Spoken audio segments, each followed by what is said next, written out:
The government has introduced a new policy that will see the minimum wage for non-skilled and semi-skilled workers increase by an average of 6%.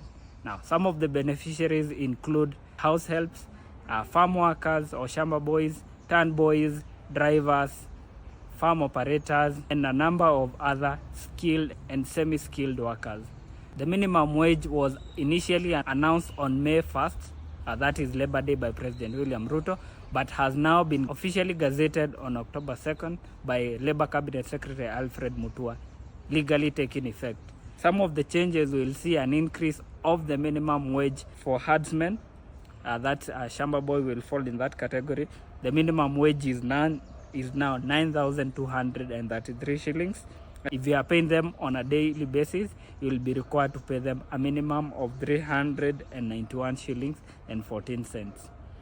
Other beneficiaries, as I mentioned, are house helps, or these are people, house servants in general. The minimum wage across the country is 9,129 shillings, with a bit of changes depending on the location. For example, the minimum wage in Nairobi is different from the minimum wage in areas that are close to Nairobi, like Ruiru, Limuru, Mavoko, and other towns that were initially municipalities. They are also different from in the rural areas where the minimum wage is a bit different. Now, for example, for perspective, the minimum wage for a house help in Nairobi will be 16,113 shillings and 75 cents. Those residing in areas that will fall in municipalities under the old constitutions, for example, Limuru and Ruiru, the minimum wage there is 14,866.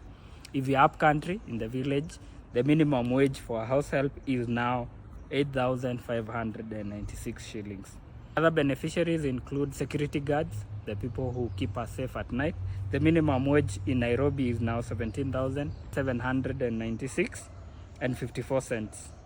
If you are to pay them on a daily basis, the minimum wage is about 862 shillings.